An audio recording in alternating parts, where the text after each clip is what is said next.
Good day and welcome to Season 3, Episode 8 of the Effekt podcast. As good a place as any to take your first steps to heaven. I'm Dave. And I'm Matthew. And we've got a slightly different format of the programme today.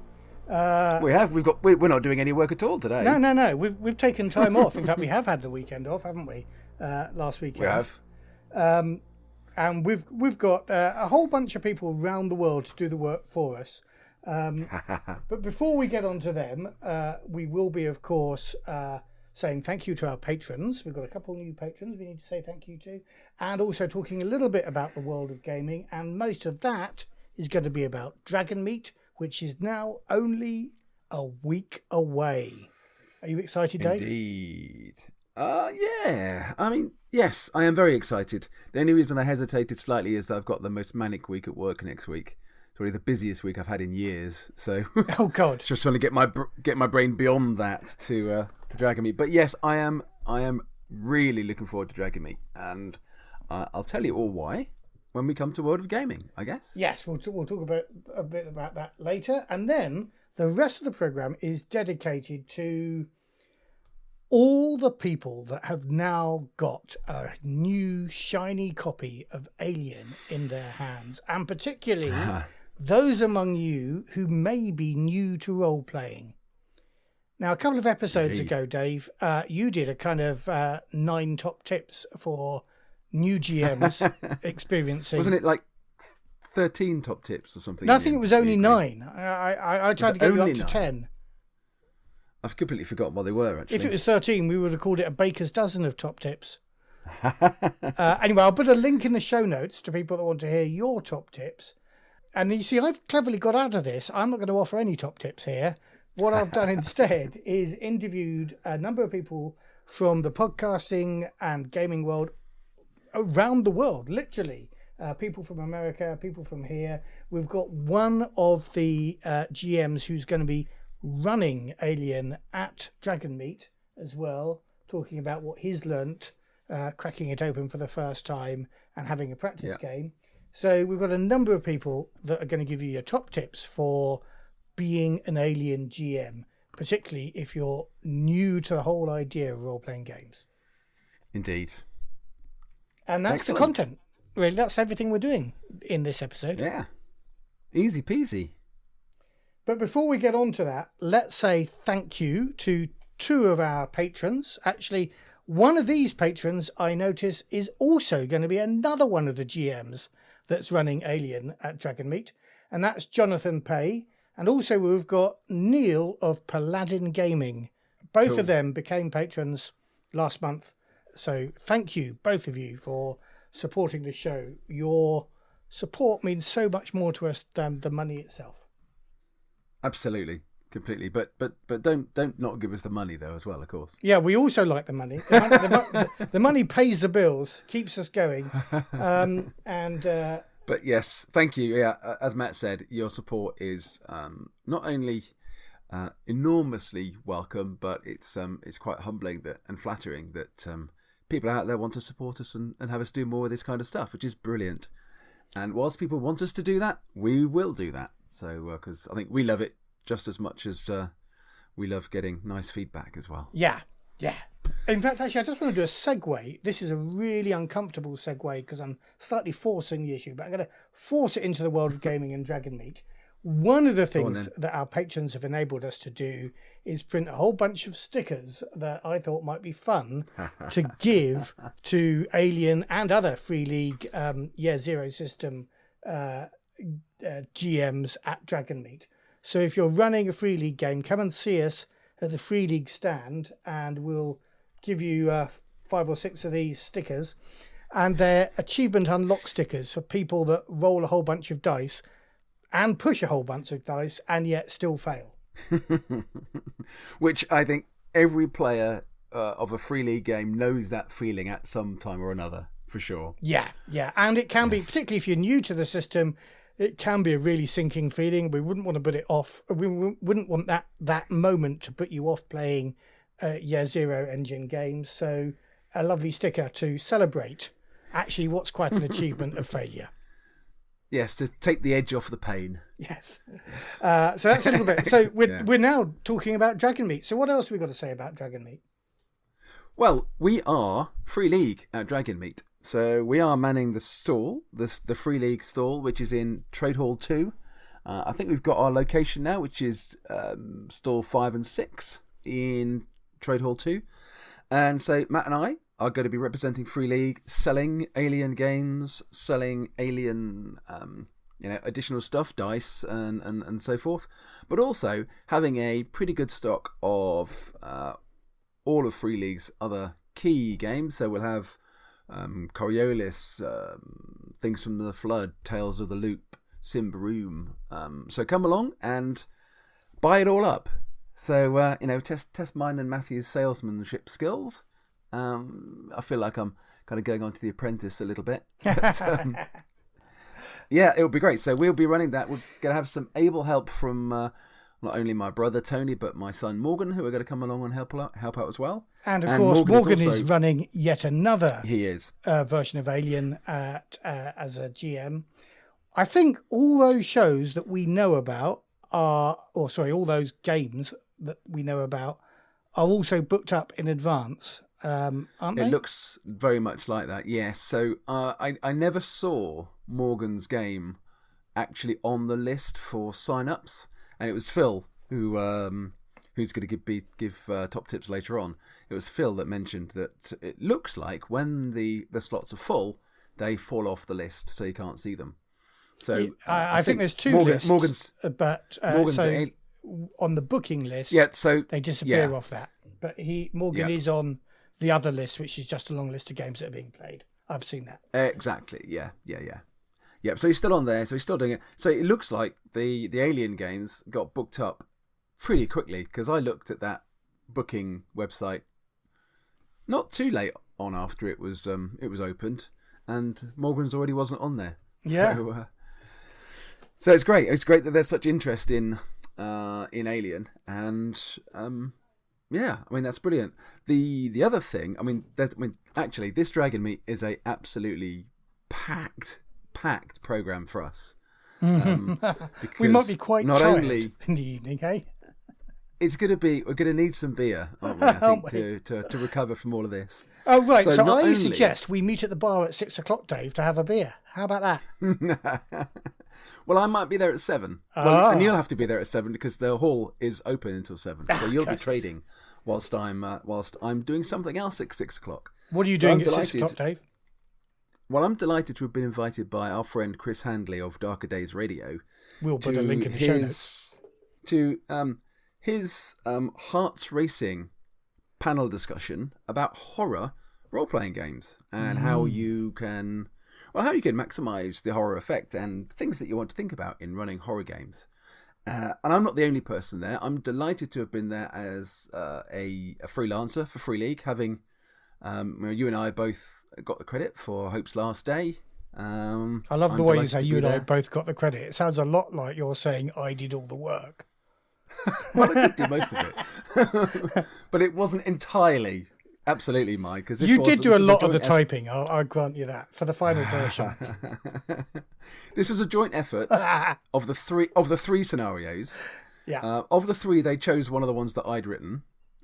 Yes.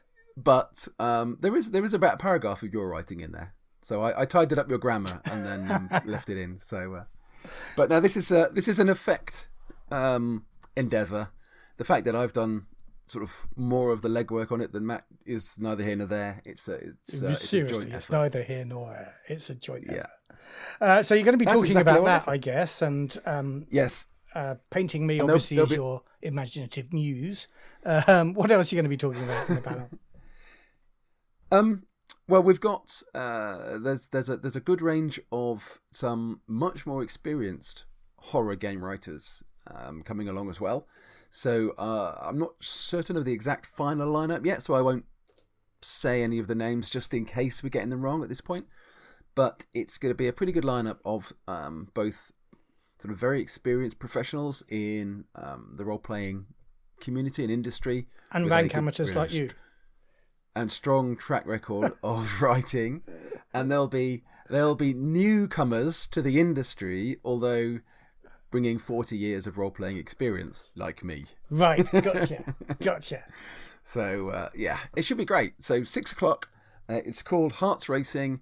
I'm not sure exactly where in the Novotel it's going to be held, but if you're interested, keep your eyes open, come along, and that'll be absolutely brilliant to get a really good audience there to throw questions at the panel.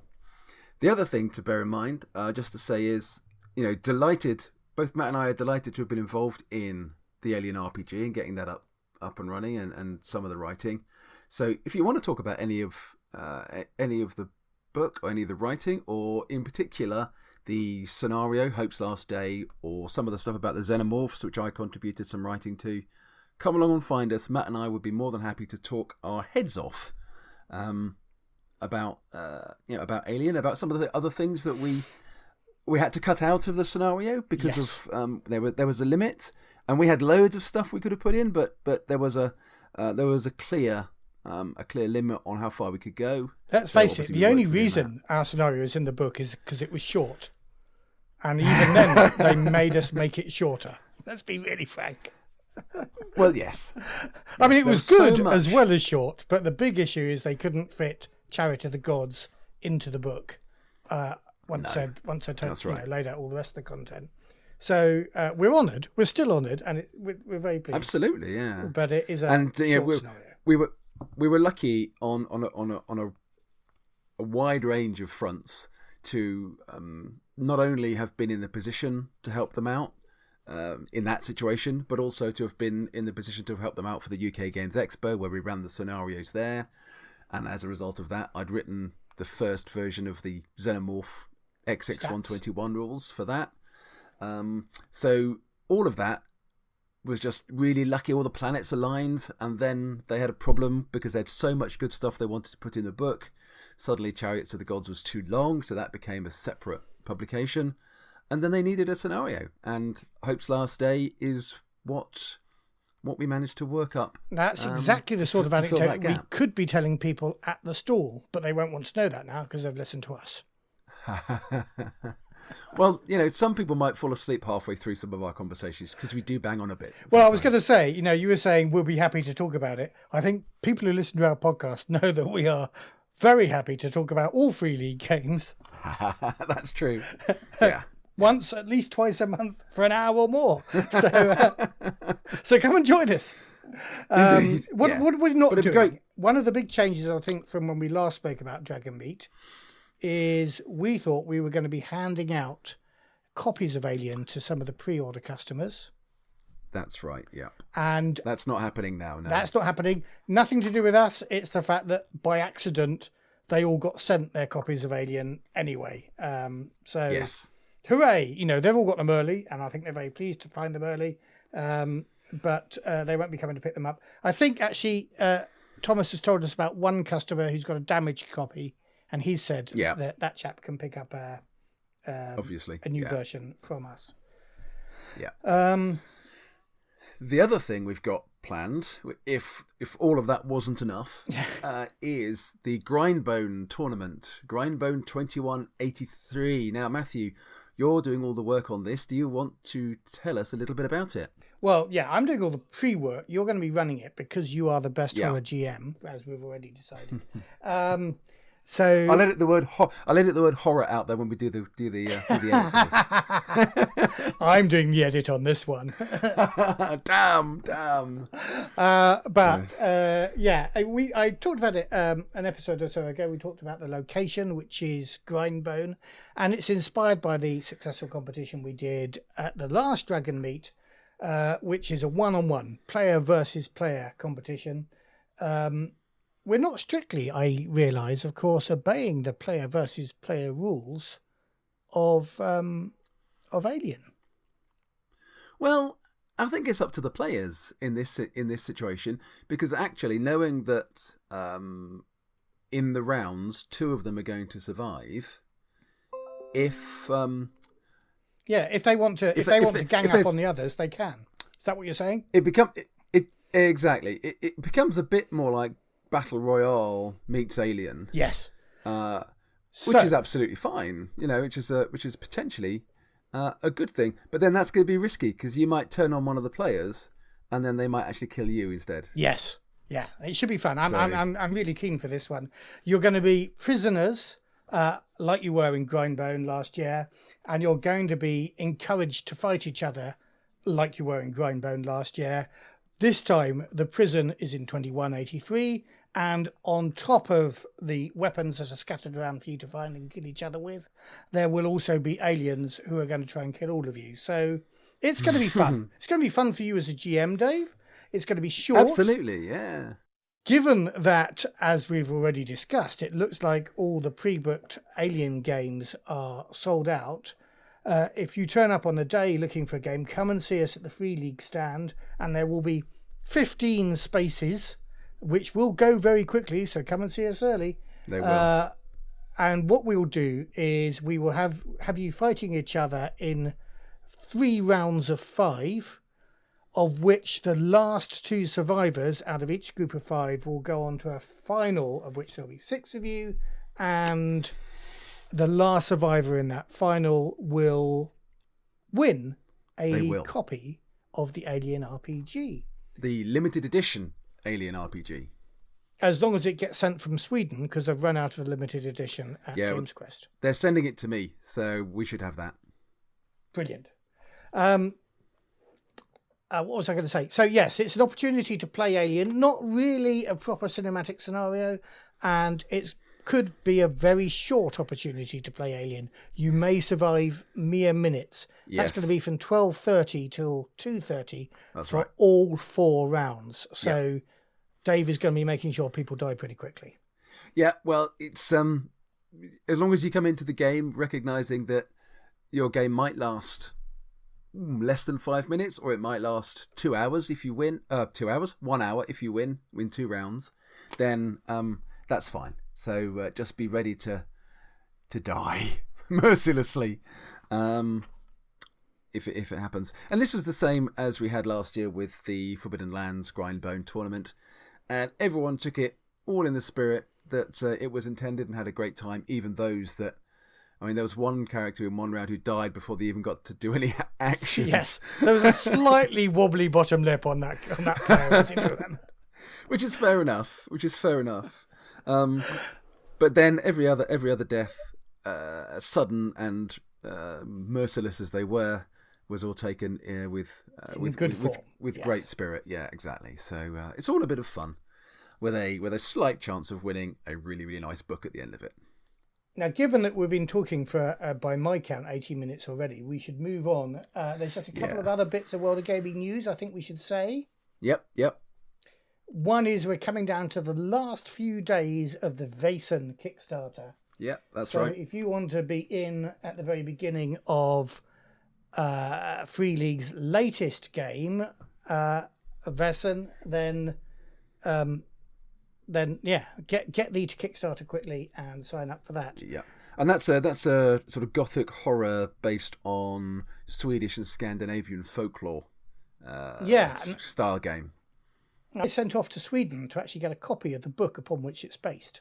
And cool. It's very, very pretty. I'm comparing it as I was reading the original art book upon which the game will be based.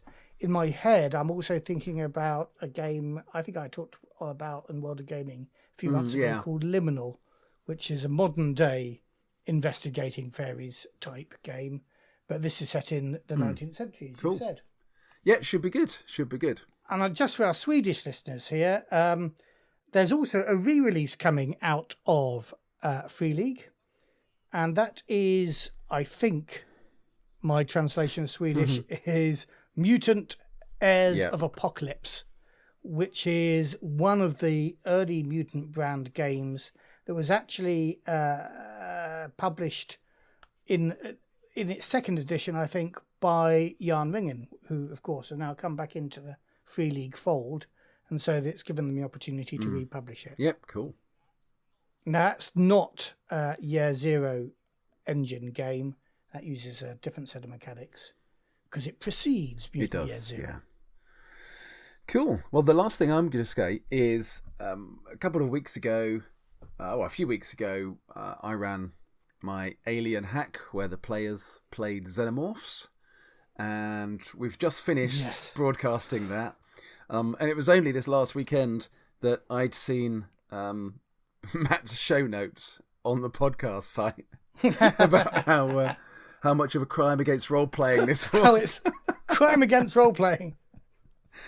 Well, guilty. But it was great fun. So, but anyway...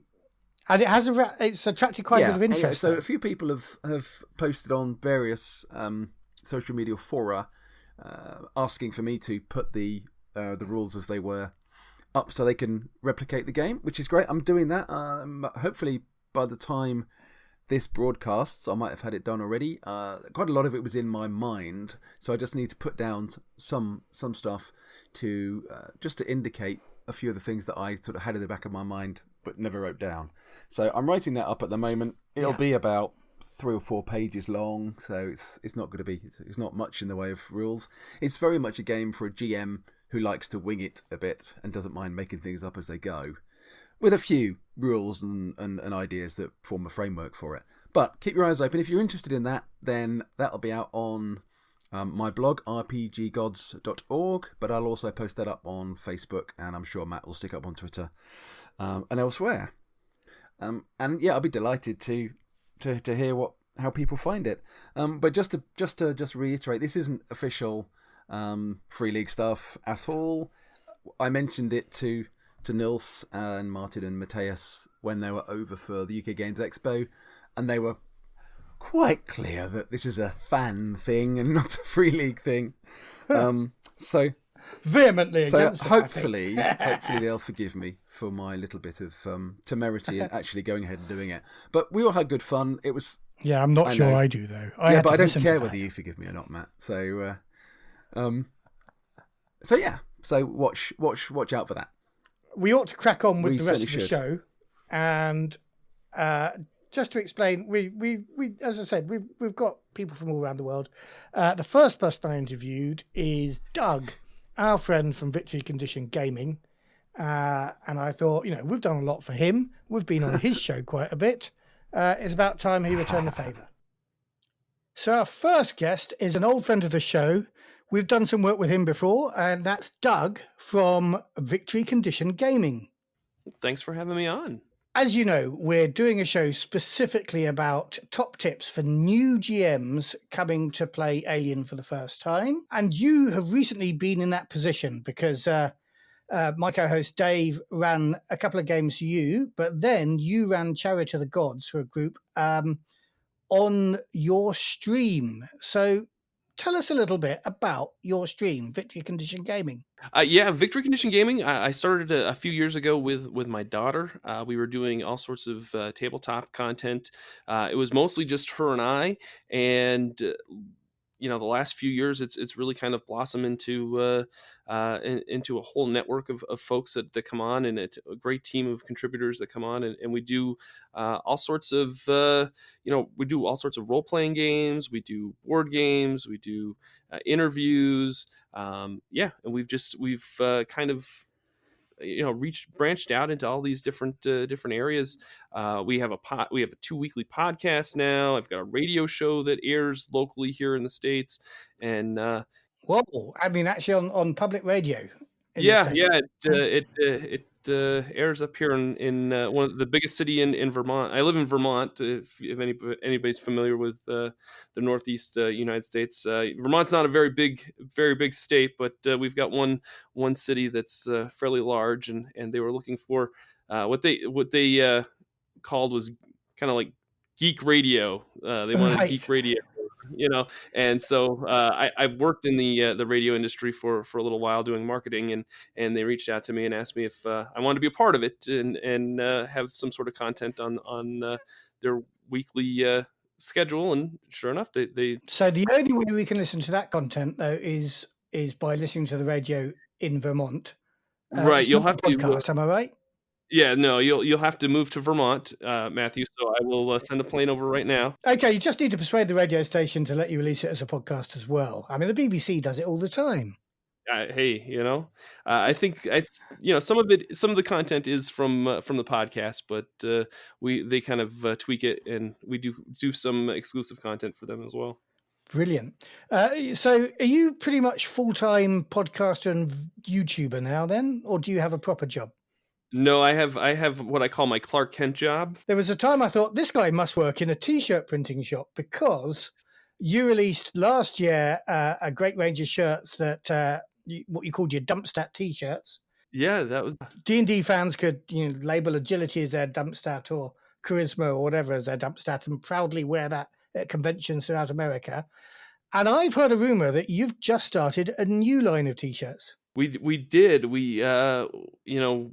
It was pretty amazing. We actually we launched an apparel line for Victory Condition Gaming last year, and it did really well. And then earlier this year, my friend Amanda and I were chatting, and we were sending some emails back and forth, and somehow, I said something along the lines that intelligence is my dump stat or something to her, and I'm like, that would make a really great T-shirt.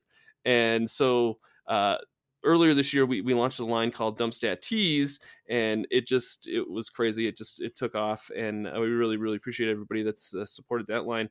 And right around like a few months after that launch, we were talking with Free League, and especially Thomas there over at Free League, and we were like, hey, we kind of do this t-shirt thing now. Would you like us to do some t-shirts for you?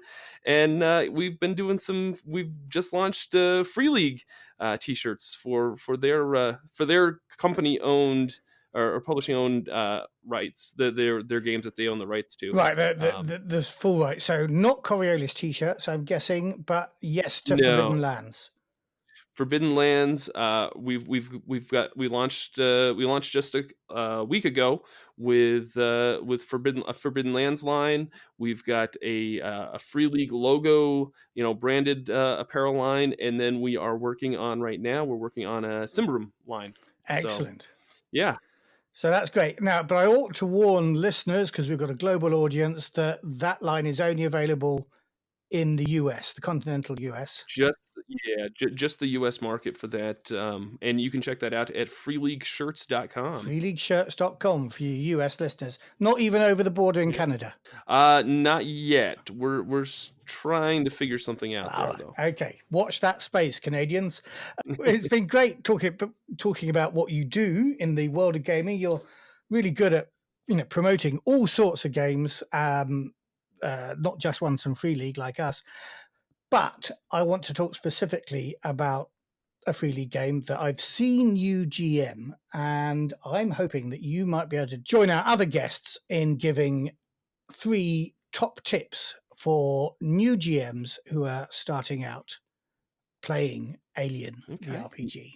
Yeah, I would love to. Okay, then, what would your first top tip be, Doug?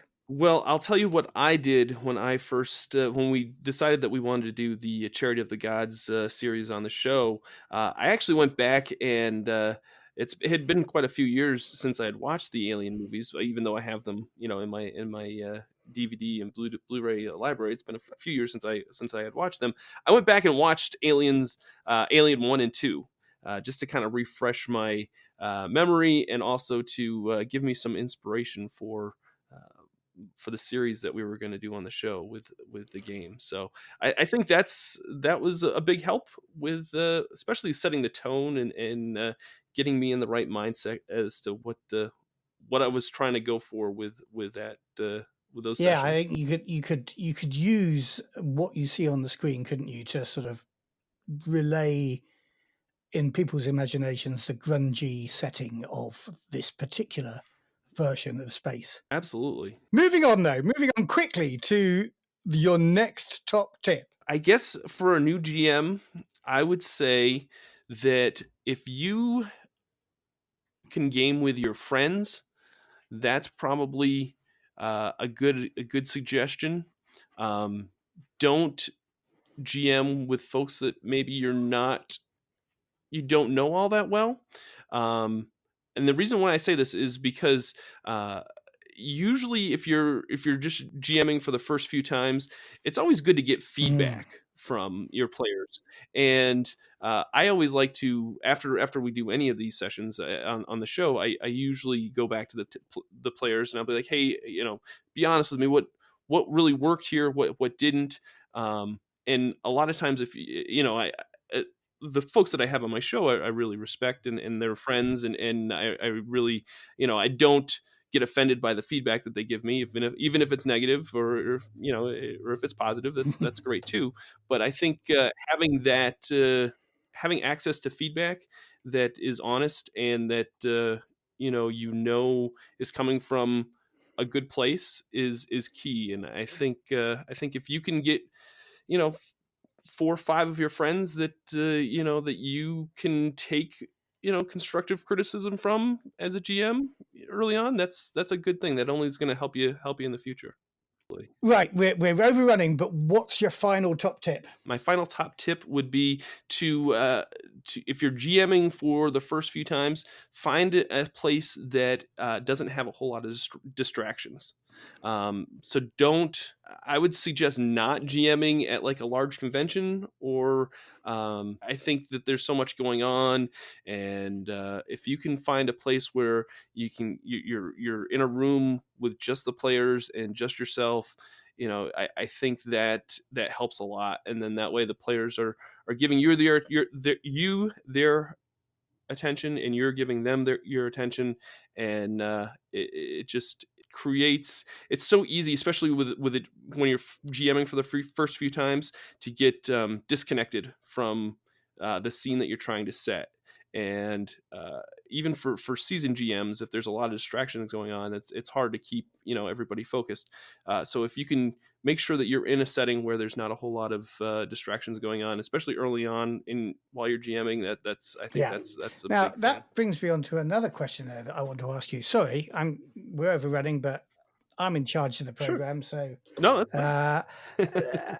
Now, a lot of people nowadays might struggle, particularly if they haven't got a network of gamers around them, and they have just picked up this game and they want somebody to play it with. They're nervous of asking their cousins or their colleagues or whatever if they're interested.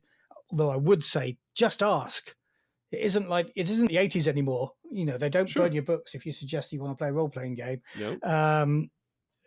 So do just ask. Right. But if you can't gather a group of friends around, you may go to your friendly local gaming store. But in a way, what you're saying is that's probably not the place you want to run your first game. You want people and you want a place without distractions. So a lot of people turn to online gaming. And that's your shtick. You do a lot of that on YouTube, I hear. So have you got any helpful hints for people that might be starting out on online gaming? What do they need to do? I'm going to tell you to find people that you have a lot in common with. If you've got friends that you've known that have moved away, reach out to them first. Don't just put a random call out on a social media, Facebook group or any place, or some forum online. Try to find folks that that are willing to give you time online, and then just get a good headset. Don't worry about whether or not the video quality is great or anything. Just get together on a Skype call and play a game. You're not playing it for an audience. Don't play it for an audience. First thing, I guess that's my first thing. Don't automatically start a game and think, oh, well, we should stream this out to YouTube, especially if you're not, if you've never done it before. Try it a few times, and if it's something that you like, then do it. But definitely, you can do it fairly easily. You just, I think everybody has access to some sort of, conferencing. Everybody uses Zoom nowadays, and it's so program, faultless. It's not at all difficult to work. We've got Zoom, you've got Skype. I'm trying to think. You got FaceTime. You know, there's all sorts of different programs out there, and just hop on those, and don't worry about let everybody kind of just.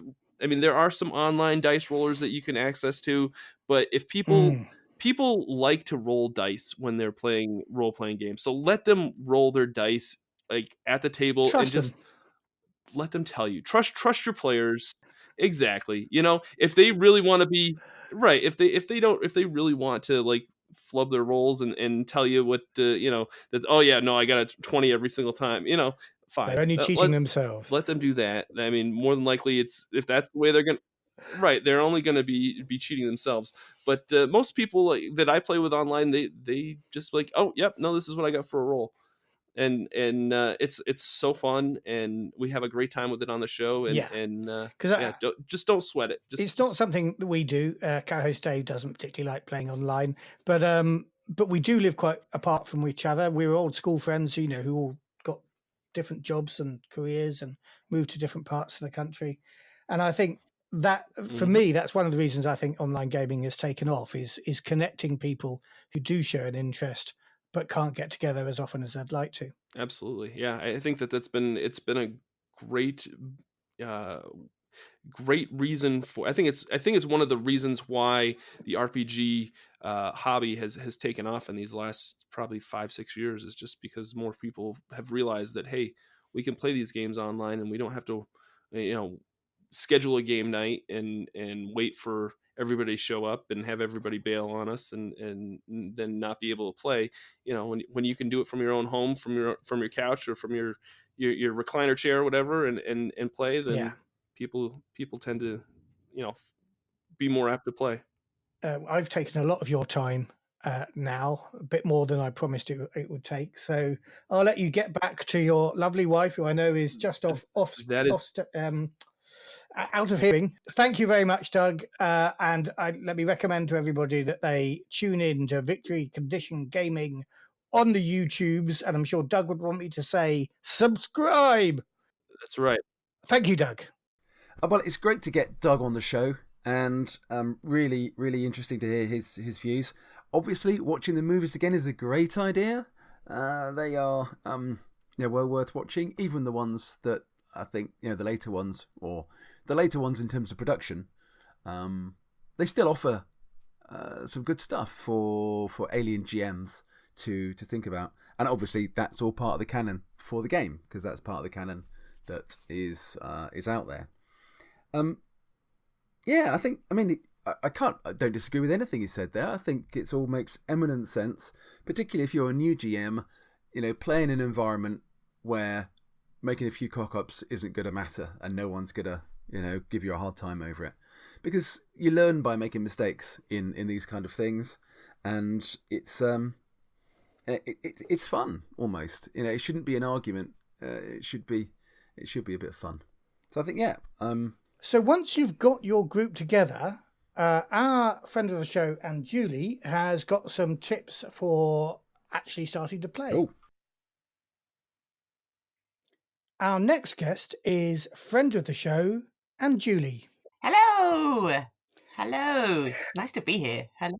Now, some people will have heard you before, but just very quickly say who you are and what makes you famous. Hello, I am Anjuli. What makes me famous is my awesomeness. No, I am a miniature painter and RPG lover expert for Asmodee UK. You'll find me tweeting nonsense on the interwebs. That's what I'm most famous for. As in, and you tweet that nonsense under the name Geek Girl Bookworm. Yes, that is me. That's probably a really good thing to have as well. Okay. Tell the brand then. So you work for Asmodee, but if people want to listen to you talking about working for Asmodee, they'll have to find you back in our archives. Right now, I know that you have just come back from working for Free League. I have 4 lovely days with the lovely people of Free League in Essen, Spiel.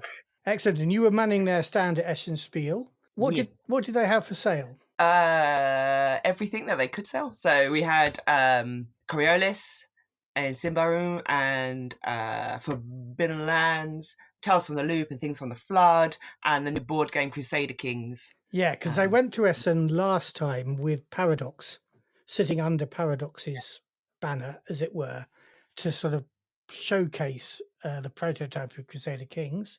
Since then, I've done a Kickstarter, and that's come out, and it's been a reasonable hit. Where people pleased to see it? Yeah, people were really excited, especially the first couple of days. The Saturday wasn't quite as. I think a lot of people didn't realise it was a board game because we had lots of RPGs, and I think a lot of people on the Saturday were there for the board games. But yeah, Thursday, Friday, it was a really big hit, and then someone on Sunday came along and bought all the stock we had left. So lovely! That's very nice. So, yeah, it was very nice. Was there any excitement about Alien, or were they not mentioning Alien? Many people were asking about it. Where is it? Why haven't you got it? Why can't I buy it? A lot of people were really interested in Tales from the Loop. They hadn't seen it before. I did a lot of talking about Tales from the Loop, and then after that, it would be the second question would be an Alien? What is this? When can I get this? Yeah, much excitement for that. And we ought to just quickly mention, although it's not particularly Free League related, you hung out with somebody who's kind of important in the gaming industry of an evening. Yes. You may have heard of him. His name is Ian Livingston, and we went out for tapas. Very nice.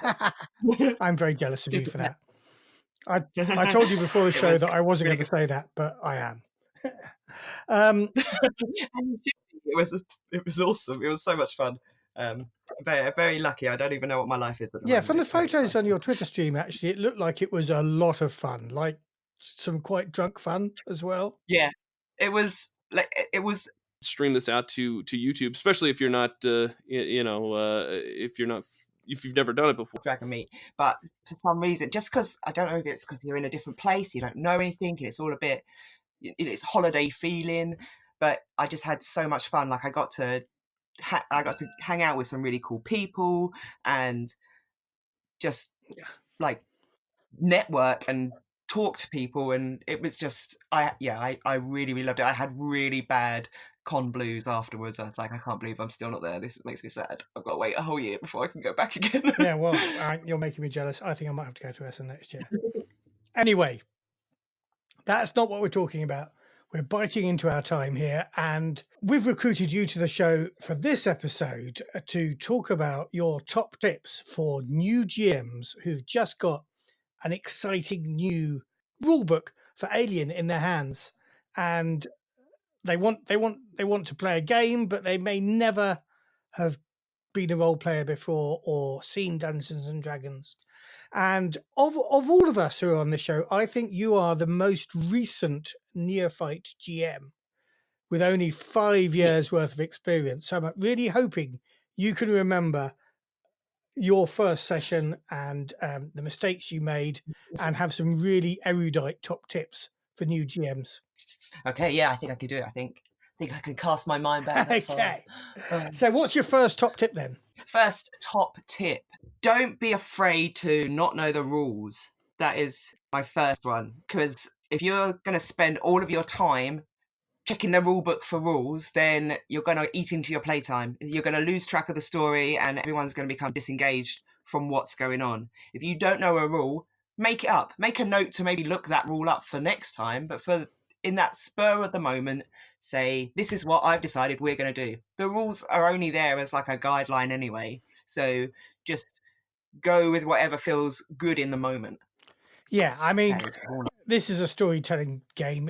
It's very unlikely that you're going to be really unfair to a character by making something up, or to a player by making something up. And you can always say, look, I'll check it up after the game. We'll do it this way for now. It may not be that way in future, and I'll tell everybody about it when I know what the rule is. What is your second top tip? Top tip number 2. New DMs always overplan. And while that might make you think you're going to be safe, your players will mess with you and they will not do as you plan every time. Like, don't expect them to just follow the route because you laid it out for them. They will be suspicious of that route that you've carefully planned, and they will go in the opposite direction. So don't overplan. Do have a plan. It's nice to, gives you a bit of confidence to be like, okay, this is the rough idea of what I want to do. But if you've planned for the big battle to be in room D and your group get distracted with room B down the corridor, no one but you is going to know that the big bad wasn't in room B to begin with. Right. So just switch around. No one is going to know, and you don't have to panic. Then you just switch the rooms around and get them to the big bad. Like, the only person that's going to know that they didn't go the way you planned is you. So, like, don't worry about it. And over planning as well can lead to stress because you want it to happen in a certain way, and it definitely will not happen in that way.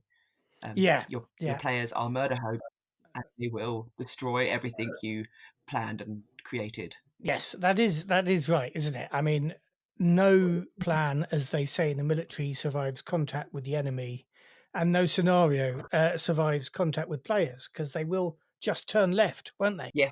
In fact, I was thinking, it's good advice for new GMs, but actually it's kind of good advice for even guys who've been doing it like me for 30 odd years, because I was playing a game of Coriolis recently, and it had a very, I must admit, I was worried about it. It was a pre-published scenario, and I read this scenario and I thought, it's quite linear.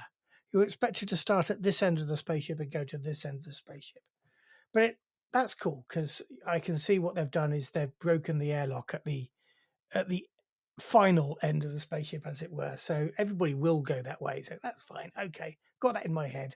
And then what did these guys do? They repaired the airlock at the other end of the ship. So they walked straight in on the big bad and kind of had to run away from it, going through all the encounters the other way round to the way it was originally intended. Maybe I should have actually taken your other bit of advice there and just improvised and said, okay, the big bad suddenly goes to the other end of the ship. But I wasn't quick thinking enough for that. What is your top tip number 3? Top tip number 3, have a session 0.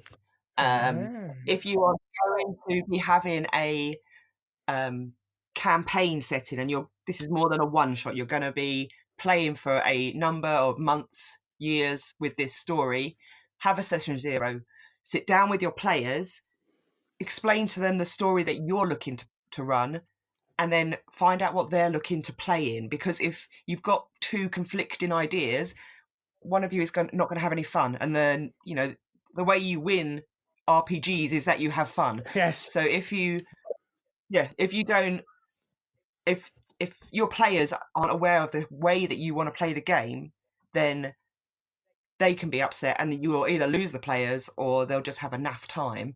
And the other way around, if they want to just be running around being murder hobos, but you want to tell this sort of deep, like, strong narrative, and there isn't going to be a lot of combat, then you're not going to be happy either, because they're going to try and kill every NPC that you show them. So have a session 0. Find out about the characters, give them some backstory, have them link each character to the other in some way, for good or bad. Give them a flaw or a bond that means that they at least know each other before the session starts, and then you can build on that together. I think it's really important as well when you have your session 0, also to discuss ideas and consents, things that your players might be uncomfortable with, because they could be your best friends in the world, but you don't know everything that has gone on in their life. You don't know things that will upset them, because maybe they don't want to talk about them. But if you have a session 0, you can at least get a feel for the type of things that people definitely don't want in the game. And that will make a better game as well. Yeah, and that's particularly important, isn't it, for Alien? Because yes, exactly. Alien is a lot about body horror. So if you kind of say, look, I know that the facehugger slips a tube down your throat and implants something in your stomach and it's going to burst out. I know that's what happens in Alien, but if it happens to me, can we just kind of grey over that thing, fade to black on that? I'm not into reenacting that. I don't want you sticking your fingers down my throat. right? Which hopefully Exactly. no GM is going to stick their fingers down. That's probably a good top tip number 4. Don't stick your fingers down a player's throat. But yeah, but given that this is a horror game, people may have certain things that they don't really want to feature. Exactly, yeah. And then you can put up rules about how you cover those if and when that does happen. You know, how much information can you reveal before your players become uncomfortable? And then work from that. And also, like, pass no judgment on it as well. When you're talking about this, have an open conversation with everyone at the table, but don't push anyone, and don't if someone just says, I don't like this, that you don't need to know why they don't like it. That's not the reason that you're asking the question. All you need to know is they don't like it, and you move on. Okay, now this raises an interesting question. We might have to overrun on this, because there's a weird sort of social contract around a table that may, everybody's there to have fun. And if you've got a thing that you want to say, even if it's the thing I've just invented of, I don't really want the facehugger scene happening to me, even if, I by all means attack me with a facehugger, kill me with a facehugger if necessary, but I just don't want to describe it. If I'm sitting there around a table with 4 other people who are playing Alien and they're all into it, they've seen the movies, they know what's going to happen. There's quite a lot of internal pressure on me, even if these guys haven't said anything about it, not to say something like that, lest I be seen as the fun ruiner. So yeah, I'm just wondering, is there a way that we can do it in a non-judgmental way that that people feel free to say, look, these are the things I'm scared of?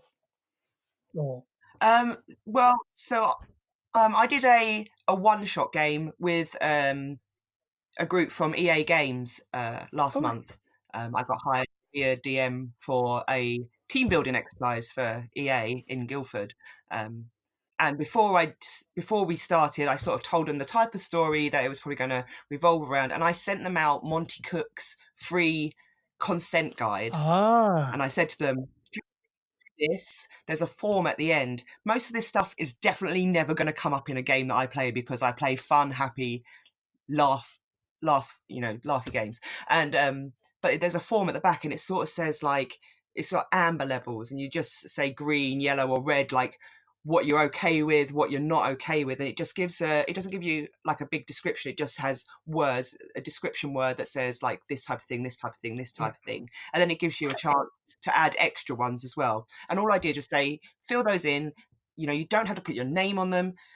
You could just send them back over to me, or send them to your boss, and then he'll send them all over to me. I'll read through them, make sure that those type of things are not in there. If I have any questions, like in regards to, because someone said something about like devils and things, and we were going to Avernus, and I was like, well, there might be a little bit of this, like this is how I'm happy to deal with it. Is this okay for you? And then they were like, yeah, that's fine. I just don't, I don't want big graphic descriptions of like blood and gore and body horror. And I was like, nah, it's not going to be that, don't worry, it's Dungeons and Dragons, it's friendly. So you get hit points. You don't spill blood in Dungeons and Dragons, you just lose hit points.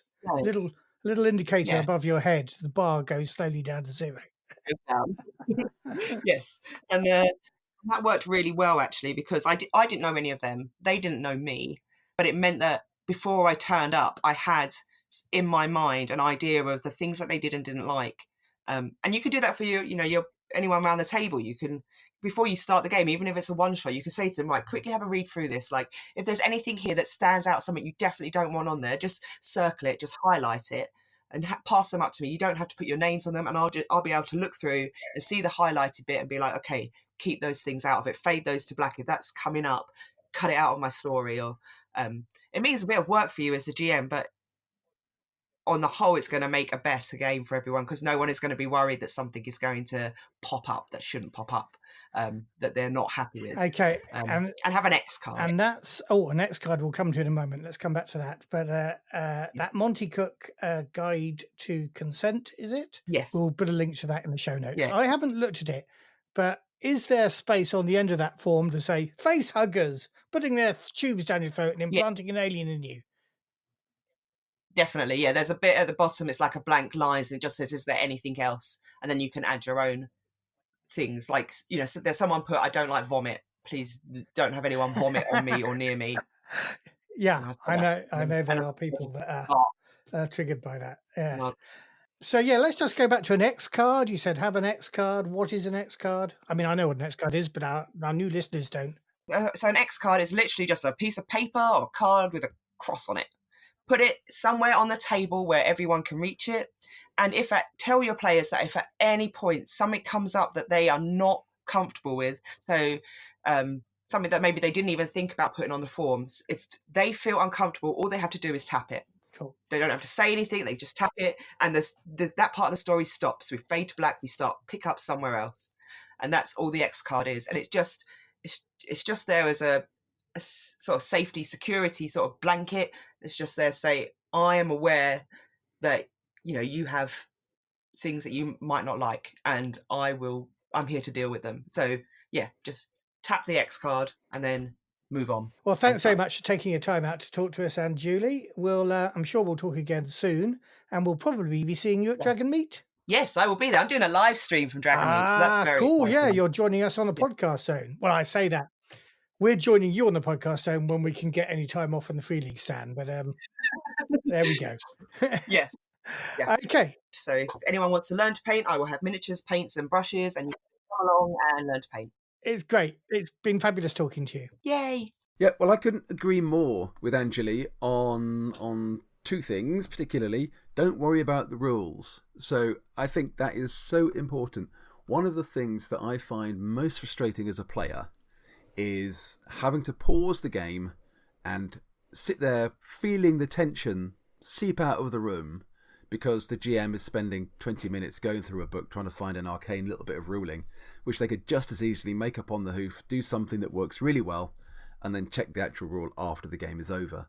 So narrative pace, keeping the tension up, keeping the players hooked in is much, much more important to me than making sure you've got every tiny little bit of the rules correct. As long as you're not doing something that's bonkers, if you're not sure, make a call, go with it, check it later. I think that's much the best way of doing it. I think there's just one caveat for listeners to our AP is they will often hear us check a rule during the AP, and in fact, we've often edited out the minutes of flicking through the pages before we get the rule. We kind of feel it's, you know, that APs are a way to learn, so we do take the time to check the rule out on our APs as a service to you, our listener. But we don't do that normally. That's a fair point to make, actually. Yeah. But yeah, in the heat of a game, if you've got lots of tension and you've got lots of action, it's fast moving. Don't stop it and lose all of that just to find some pointless rule. You know, that's not the way to do it. Yeah. The other thing about not over preparing, I mean, that's a very ambiguous thing to say. So, I agree with it. I absolutely do agree with it. But over preparing, so one person's over preparing would be another person's under preparing. So prepare to the level that you feel comfortable with, but don't feel you've got to write absolutely everything for everywhere.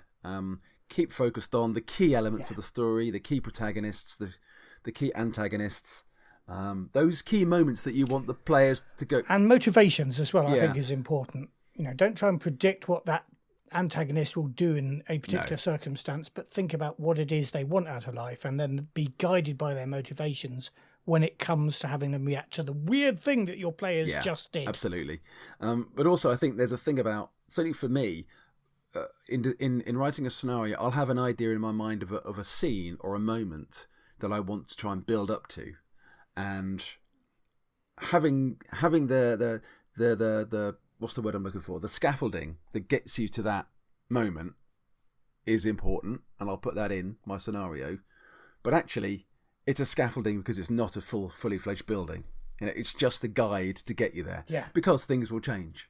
But I know some people like, just for fun, you know, to fill out reams of background as just part of their hobby. And if you want to do that, that's absolutely fine. But don't feel you have to do that. Because again, you could fall into the trap of, I know I wrote lots and lots of background about character X or Y, but I can't remember. So I've got to go and look through all my notes to find out how that character would react to a certain situation, or as you say, Matt, what their motivation might be. Live the character, play the character, let the character grow in your mind as you're playing them, and make the call there and then. So over-preparing can be a bad thing in that sense. Right, so we've got our group, we're prepared. Now we're flying back across the Atlantic to Toby, who is a patron of ours and also a podcaster in his own right on RPG Logic, and he's got some tips about getting the horror right. Cool. And our next guest is Toby from the RPG Logic podcast. Hello. Hi, Toby. How are you? Pretty good. Excellent. Now, tell us all a little bit about the RPG Logic podcast. So the idea was basically I've been listening to a lot of actual play podcasts and advice podcasts, and I thought what I would do is I would combine the two. So I take a piece of our game, or we record our games, I break it up into scenes and record a little bit of advice and feedback on what happened, what I was intending to do, what the players were intending to do, what their reaction to it was, and how I could do things better. That was sort of the idea, and the name came from kind of the concept of player logic, how within 5 minutes of the start of any scenario, everything is on fire.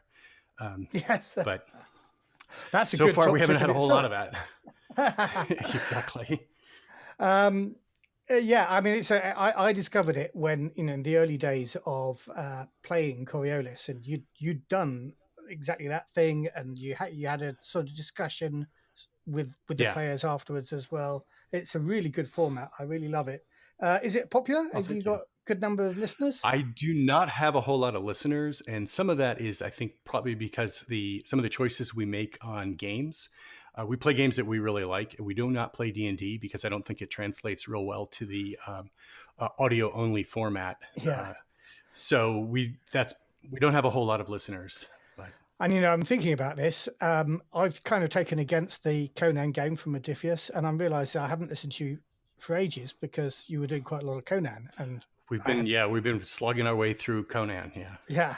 So I should get back and listen to some of that. But as somebody who dissects what you were trying to do and how it worked, and as somebody who tries lots of new games, we thought you'd be a perfect person to join our special question on, special episode, I should say, for new GMs to Alien, because we've seen a lot on social media of people for whom this will be their first RPG. So they probably have the rulebook in their hands right now. They're being delivered even as we speak.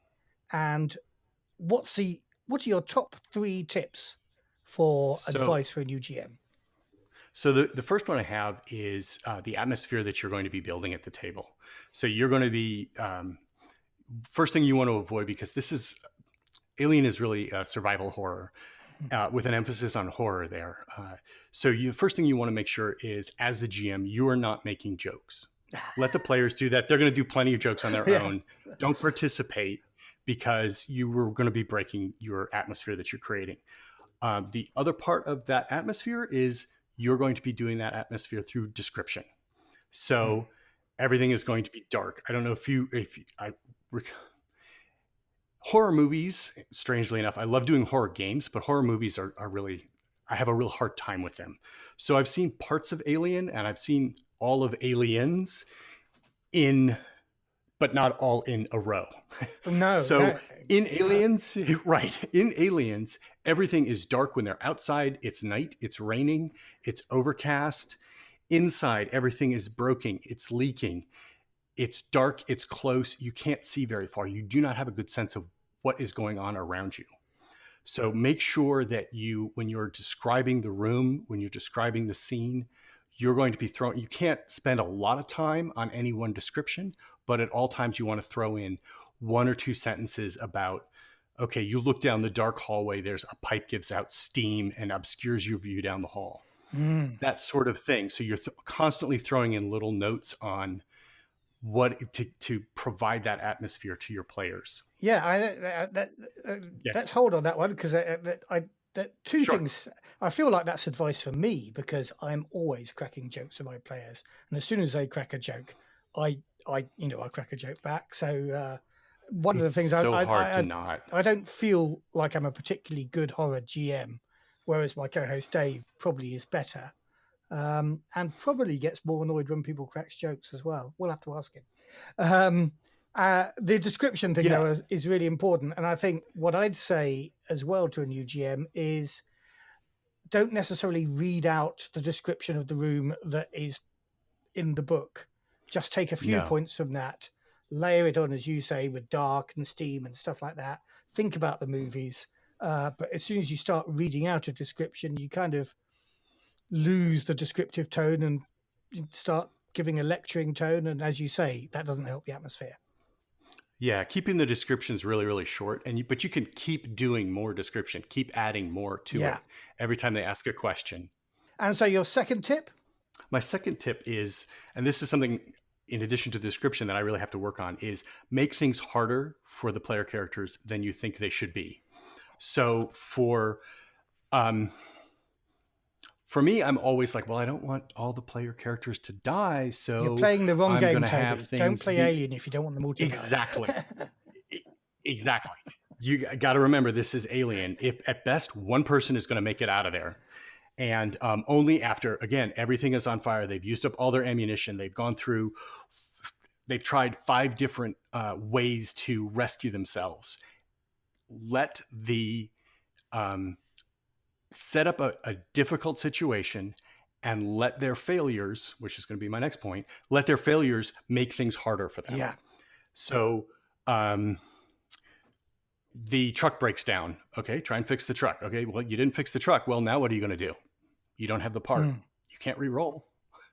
You're going to try something. You try plan B. Now we're going to move on to plan C. Now we're going to move on to plan D, except now the alien is trying to eat us. So you constantly want to make things harder than you think they're going to be able to handle, because players are really, really inventive. They really want to they really want to survive. So they're going to be a lot more clever than you think they are. Yeah. Especially since there's 4 or 5 of brains working against yours. No, that's a very good point. Make it a lot harder. Now, and by harder, I'm not saying now there's 5 aliens attacking them. You know, if you're trying to recreate the Aliens experience where they've got all the guns and everything, then sure, you can have a hallway full of aliens coming at them because they've got the guns to handle that.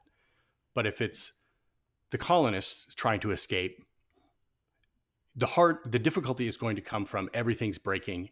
The alien is everywhere we need to be, and you're going to be that's the sort of difficulty you're going to be throwing at them. Yeah. It's not just more aliens. It reminds me of some great advice from Unknown Armies, where Greg Stoltze says, you work as a GM in 2 phases. When you're planning the scenario, you want to be their worst enemy and make it as difficult as you can for them. Exactly. When you're playing the scenario, however, he says you want to be their biggest fan, because they are going to come up with clever ideas, and you don't want to stymie those ideas. Yes. You just want to make the stakes really high because you've planned them to be really high, so that it's even more of an achievement when they come up with a brilliant escape that you never thought of, and they roll their die successfully and do it. Yeah, I like that. Yeah, exactly. You don't want to have only one way of doing anything. So you're not going to be the one coming up with a plan for how to solve things, especially when you're planning ahead. But you want to be open to their suggestions. Okay, let's go give it a try. Maybe you can fix the truck. I don't know. Roll for it. Which kind of leads me to my third point, which is, and this is more specific to the game Aliens rather than just horror games in general, is the consequences for failure. Especially if you're coming from a game that's not a year zero engine, where players can, all the players can try and roll to see if they succeed. In this game system, when you fail, you fail. I just didn't know that material, or I didn't notice it. It's you failed to spot the alien. That means the alien attacks you. You're not asking the players to roll when it doesn't matter. If it doesn't matter, they succeed. If it does matter, make them roll and make it, because you're trying to push them to push their roll as well.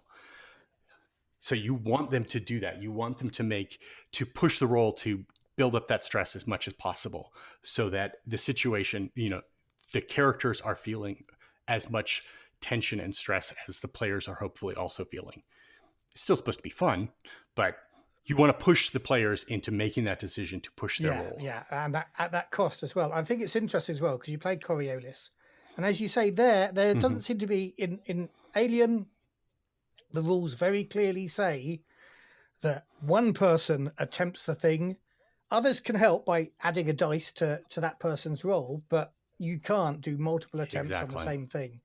And I think, there's two things. Obviously, for all the reasons you've said, one roll's got to matter with a push if necessary, or it's got to have dreadful consequences.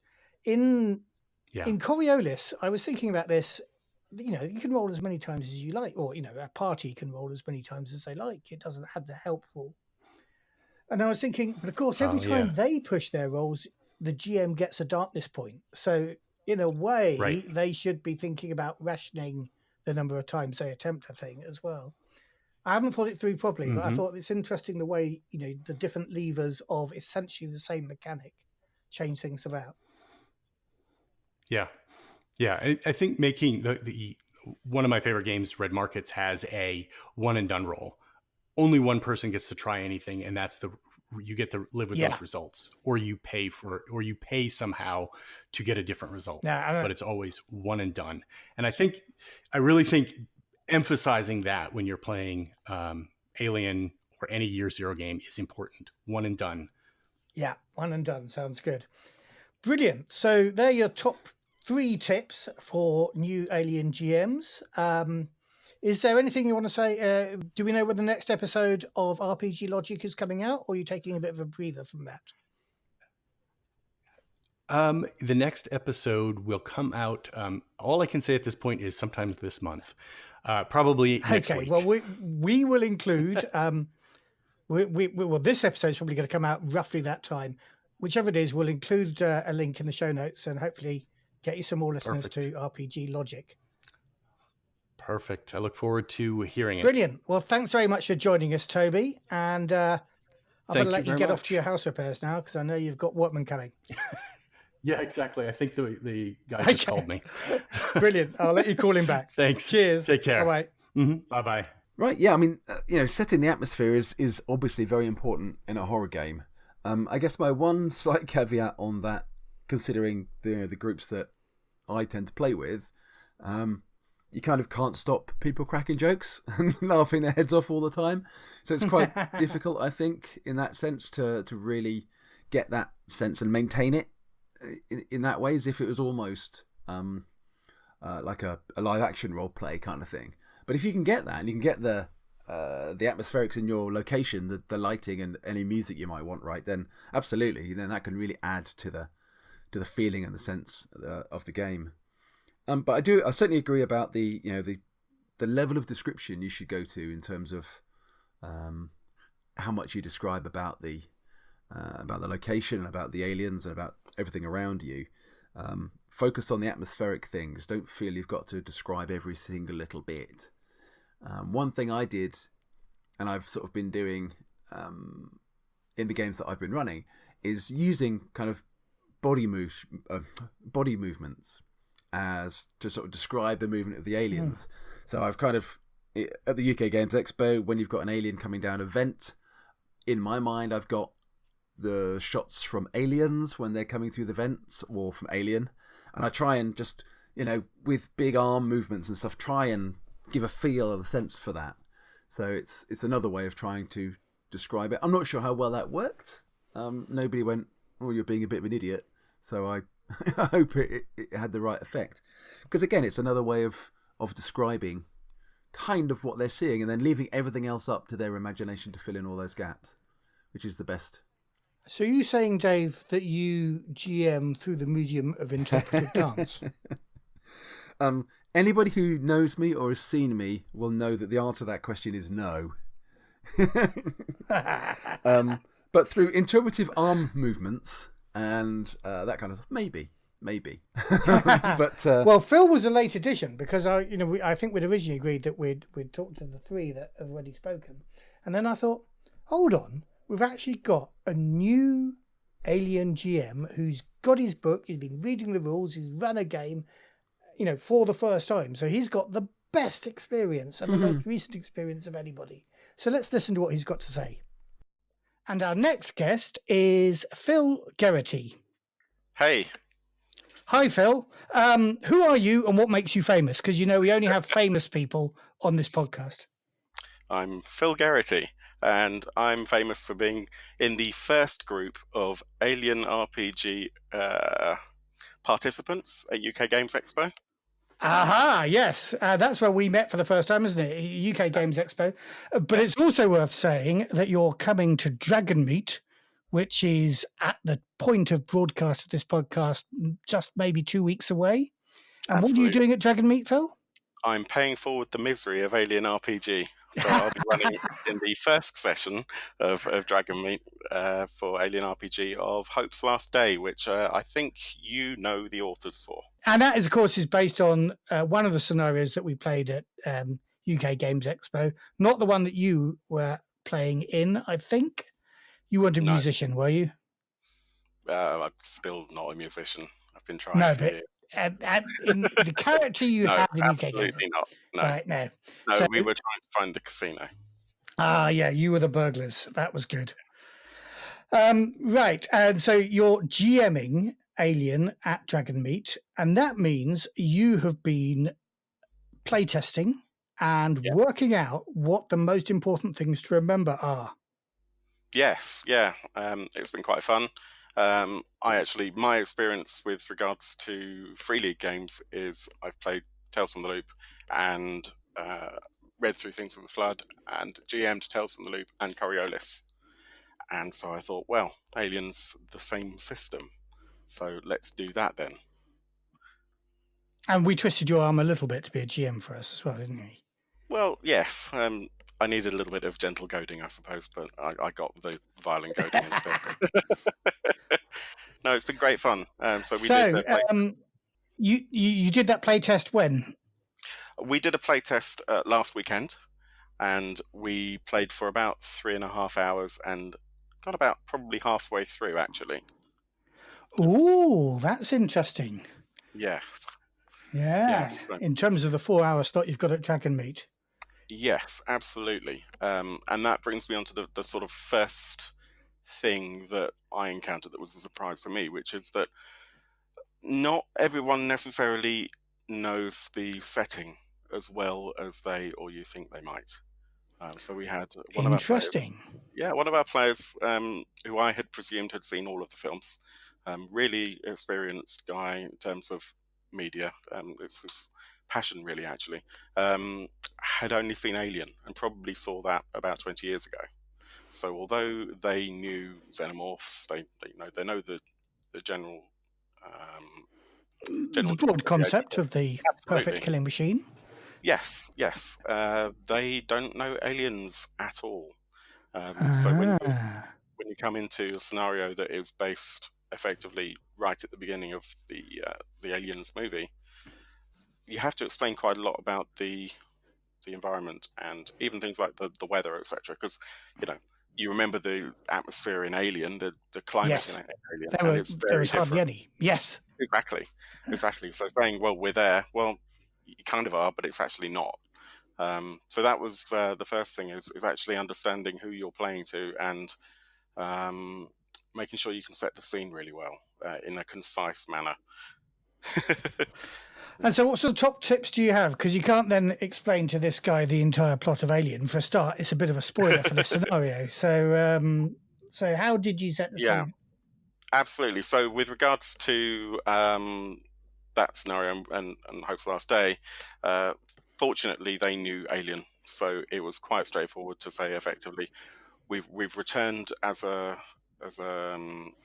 society, we've returned back to that planet and we're terraforming it, and we don't really understand what's there. We haven't done a full survey yet, and we've got what's called a shake and bake colony there of various different industrialists for Weyland Yutani, and they've discovered something, and it has all gone wrong. And then just a little bit of preamble from the book, from the beginning of the scenario, really. Brilliant. Okay, so that's your first top tip. Yes. Be prepared for players that don't know I'm sure most people are going to end up with a group of players, most of whom do know Alien, because that's why they've all come to sit around the table. But among them, there could well be one or two that don't know everything that's gone on in the genre. And I must admit, I'm stunned on the forum by how much people do know about all the comics and the novels and stuff like that. And a whole bunch of stuff goes right over my head. So same here, which is exactly why it was a bit of a surprise to me, because one presumes everyone knows it, and then when you make that presumption, you're going to reduce the experience potentially for one or two players at the table. Brilliant. Okay. Well, I mean, not brilliant, but brilliant that you've raised that point. So that's your first top tip. What's your second top tip, Phil? Scale. The scale. So specifically, again, with regards to Hope's Last Day, but actually this applies to everything, is the old thing of space is really, really big. And so's Hadley's Hope. And it doesn't look it on a very small map, especially if you print that map at A4 or US letter. So this is actually something that was my fault and not the fault of the players, which is that I think I know how big the map is. There's 75 families. You know, you can kind of therefore make a guess as to how many people are actually there, and therefore you think, well, you know, the good example on the map is the showers. You know, there's 4 showers. Well, we know how big a shower is. Yes. You know, so that's a good one. Well, that's our mistake. That's our mistake. And Phil, I'm pretty sure you promised not to bring that one up. Well, I'm just thinking I need a shower. Well, but this is the thing, is that actually, regardless of what they're labelled as, we know how large a room theoretically is. And for example, the infirmary. Well, it's an infirmary, so you kind of think, well, infirmary's not going to be huge. And a containment room, well, that's going to be quite small, really. You don't have to contain that much. It's 75 families who aren't really expecting any sort of major deaths, etc. Then you watch the film Aliens, and in Aliens is the infirmary and the quarantine room, and they're quite big. Yes. And when you look at that, because that's one of the few areas in the map that you can actually identify when you actually watch the film. Most of it is all the sort of drab colours and corridors and rooms and that sort of stuff, and it's all pretty much of a muchness. But there are a few areas that are clearly identifiable, and you can use that as a really good reference to scale. And this applies for ships as well, just understanding that even what you might call like a small craft, it's actually still quite large, generally speaking. You know, the shuttle that Ripley's on, obviously, in the films is a small craft, but once you start looking at things for more than one person, it's kind of hard to grasp, because we don't really have that here, unless you're military, and then you've got more of an idea. But I would say that certainly in the UK, most of us are not. Yeah, and there's another danger there with film generally, in that very few films are the interior set designer and the exterior model maker the same person. So they muck around with scale in a way that actually makes it difficult for us then watching it to work out what the scale of everything is. Hence the arguments Dave and I had over the map. Well, I digress, but this is exactly why I have massive problems with the first Star Trek motion picture film. Yes. With shuttlecraft. It's like the shuttlecraft's one person tall, and it's how big compared to the main ship? But Star Trek's not really my thing anyway, so... Let's not get in that whole which science fiction is better than the other one. Okay. It's all about Firefly and Farscape and Battlestar Galactica, obviously. Yeah, exactly. And I'll tell you what, in Firefly, they made sure that the interior sets fitted the exterior model. Absolutely. And they built the whole set, didn't they? And they built the whole set, yeah. But anyway, we're digressing now. Let's talk about Firefly. No, let's not talk about Firefly. So in terms of how you get that scale across to players, have you got any top tips about that? Just understand before you go into it, and also understanding the and this is part of my third tip, actually, the movement rules. So movement rules are different to how they are in, for example, Coriolis, where certainly when you're in combat, you have a certain number of fast and slow actions, and you can do certain different things in that. And it's slightly different in Alien. I don't want to go into it in too much detail, other than to say, don't make the presumption that they're the same. But in Alien, also, you have it set out how far you can travel, particularly per round and per turn, etc. And that gives you a sense of scale, and it's something that I overlooked. It doesn't really matter when you're doing narrative play so much, unless you're tracking where the xenomorphs are. If they're moving, then it actually does count. But it also gives you an idea of how big the map is and how long it would take to traverse from one area. And that is a good point. So if we move on to then your top tip number 3, we're talking about not getting, if you know of any of the other free league systems, you're saying don't assume you know how everything works in Alien. Absolutely. As I said, I've run Tales from the Loop and Coriolis, and I've actually read the quick starter for Alien twice. But despite doing that, the cinematic starter kit that came to pre-order backers, despite doing that, I still got, in this first game, the movement rules slightly wrong and the critical hit and damage rules wrong.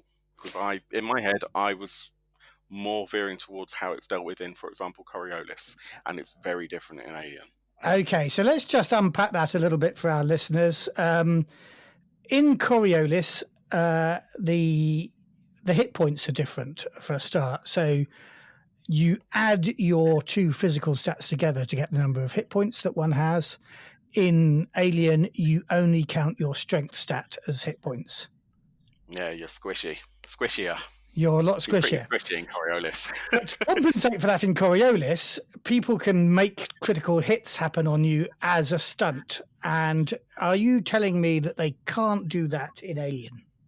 Is that not if you're running the game properly? Not if you're running the game. And we all like to run the game properly at the Effekt podcast.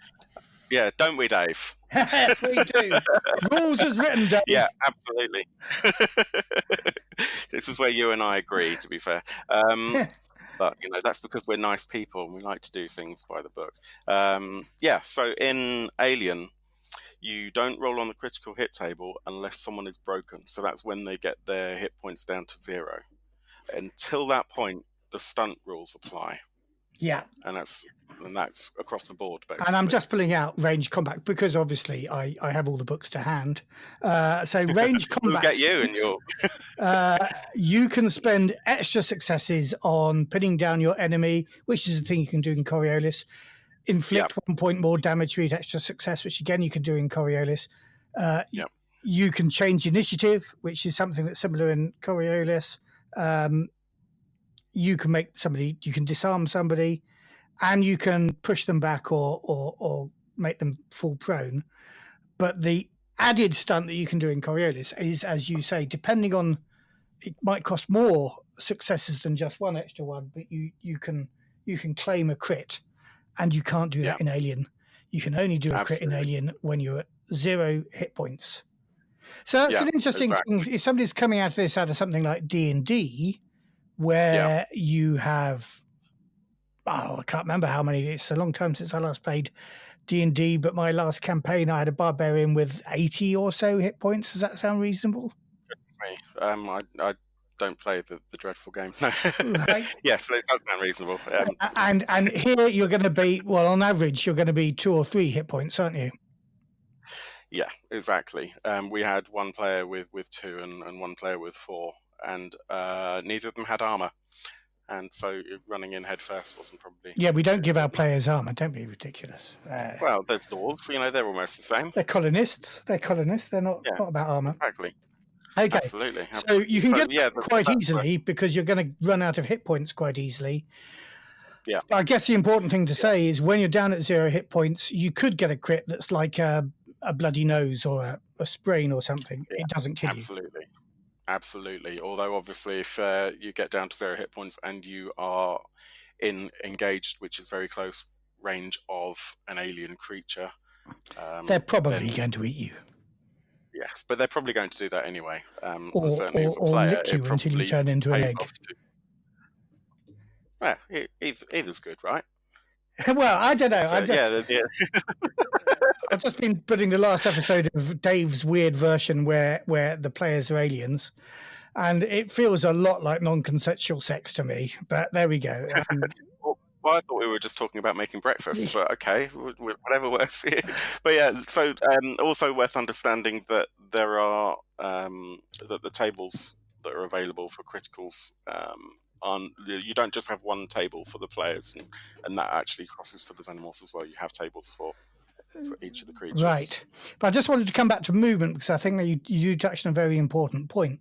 Broadly, because unlike many role-playing games where you might just put a monster in a room and wait for the players to turn up, in this game, you are moving the aliens secretly while they're moving them. While the players are moving around the complex. So just interested at how you did that. Well, I was very fortunate in that I was only dealing with one passive creature at a time, so I decided that they wouldn't necessarily be moving. Right. So we've got a very large map. I'm thinking my approach in it was, when your players first come into the map, the enemy won't necessarily know they're there. So it's only when you start making noise, for example, that's going to become attract a the problem. attention. Yeah, that's kind of the way we did it as well. Yeah, once they do start moving, then I mean the good way to do it potentially, if you have a PDF, you could just put a marker down. I'm using a PDF editor where you can put comments.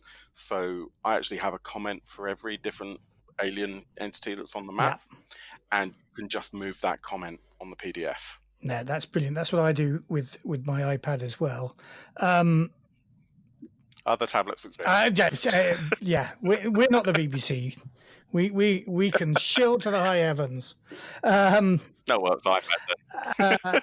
Right. Well, thank you very much, Phil, for those top tips. I think that's an excellent bit of a really practical advice for new GMs. Is there anything else you want to say before we finish this interview? Game over, man. Game over. Excellent. No, it's been great. Thank you for inviting me. Yeah, it's great to hear the thoughts pretty much from the horse's mouth, as you said at the beginning, Matt, from a GM who is new to GMing, and certainly in the not so distant past was saying to us about his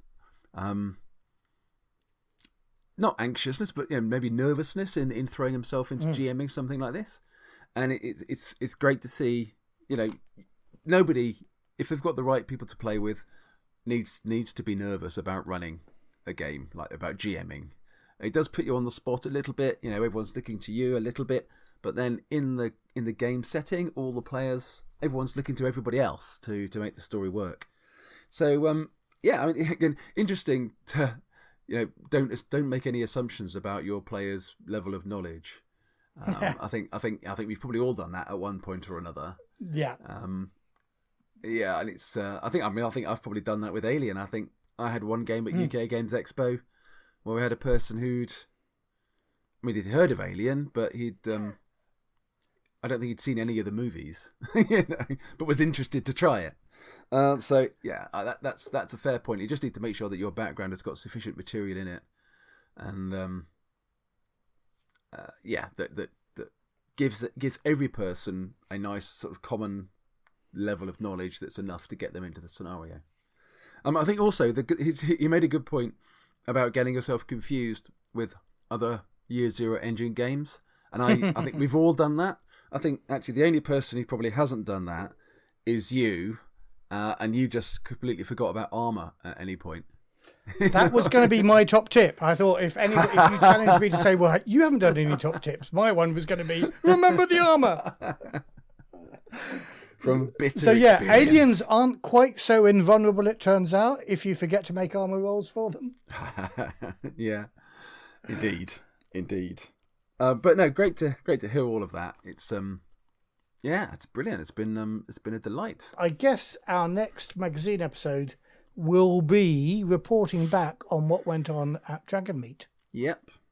Last weekend, you ran Alien Aurora, which is your new scenario set on the UPP side of the colonies. Yep. And God, I love that scenario. That was great. Really enjoyed it. No, great. Thank you. So we're going to have a recording of that coming out at some point over the next few weeks. So anyway, there are 3 APs coming up you'll listen to. Whichever one gets edited first will be the first one you'll hear. Yeah. Cool. I think that's more than enough for one day, don't you? I think that's 2 hours. Yep. Right. So on that note, it's goodbye from me. And it's goodbye from me. And may the icons bless your adventures. You have been listening to the Effekt podcast, presented by Fictionsuit and the RPG Gods. Music, Stars on a Black Sea, used with permission of Free League Publishing.